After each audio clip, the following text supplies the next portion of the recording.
बिस्मिल्लाहिर्रहमानिर्रहीम। अस्सलाम वालेकुम। Welcome back to my channel Furqan food secret. आज आपके साथ शेयर करूंगी आलू के हरे भरे कबाब जो कि बहुत ही मज़ेदार बनके रेडी होते हैं। तो स्टार्ट करते हैं। यहाँ पर मैंने एक पैन लिया है और उसमें आधा कप ऑयल ऐड कर दिया है और इसमें अब मैं बंद गोभी ऐड कर दूँगी और बंद गोभी को लाइट सा सोते होने तक पकाएंगे। इसके बाद मैं इसमें एक अदद कटी हुई गाजर ऐड कर दूंगी और इसके साथ ही मैं एक अदद कटी हुई बारीक बिल्कुल शिमला मिर्च ऐड कर दूंगी और इन सारी सब्जियों को हम अच्छी तरह से फ्राई करेंगे। तो हमने इनको सिर्फ इतनी देर तक फ्राई करना है कि ये थोड़ी सी नरम हो जाए और इसी दौरान मैं इसमें नमक टेस्ट के मुताबिक ऐड करूंगी और एक चम्मच में इसमें कुटी हुई मिर्च और एक चम्मच में इसमें साबुत धनिया पाउडर ऐड कर दूंगी। इसके बाद हम इसको फिर अच्छी तरह से फ्राई कर लेंगे। नमक मिर्च का हिसाब आप अपने टेस्ट के मुताबिक कर लें। स्पाइसी खाना चाहते हैं तो इसमें आप नमक मिर्च जो है अपने टेस्ट के मुताबिक कर सकते हैं। तो यहाँ पर देखें कि सारी सब्जियां हमारी अच्छी तरह से फ्राई हो चुकी हैं और अब यहाँ पर मैं फ्लेम ऑफ कर दूँगी और इसको ठंडा होने के लिए छोड़ दूँगी। जब तक से ये सब्जियां ठंडी होती हैं हम आलू को छील लेते हैं। तो यहाँ पर मैंने कुछ आलू लिए हैं और इनको मैंने छील लिया है और अब इनको हम कद्दूकश कर लेंगे। तो इस तरह से आपने सारे आलू कद्दूकश कर लेने हैं।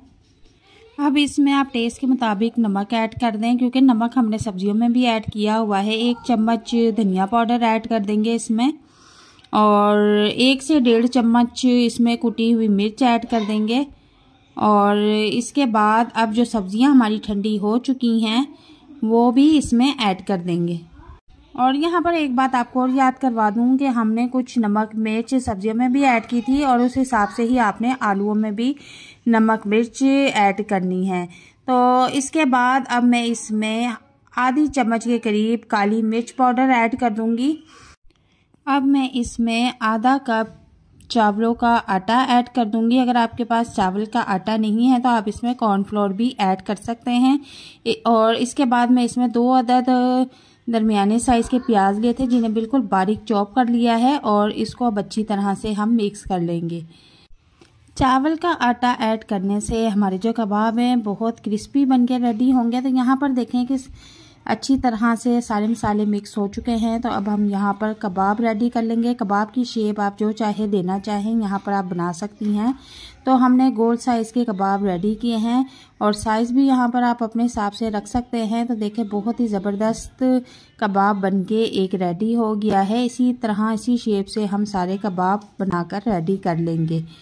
और तो यहाँ पर देखें कि सारे कबाब मैंने बना के गोल शेप में रेडी कर लिए हैं। अब हम इनको अंडा लगा के फ्राई कर लेंगे। यहाँ पर मैंने एक एक करके 2 अदद अंडे लिए हैं और टेस्ट के मुताबिक इसमें हल्का सा नमक ज़रूर ऐड करेंगे और नमक ऐड करने के बाद इनको अच्छी तरह से हम फेंट लेंगे और इसके बाद अब कबाब फ्राई करना शुरू कर देंगे। तो यहाँ पर मैंने एक पैन लिया था उसमें मैंने 1 से 2 कप ऑयल ऐड कर दिया था और उसको अच्छी तरह से मैंने गर्म कर लिया था और इसके बाद मैं कबाब फ्राई करना शुरू कर दिए हैं।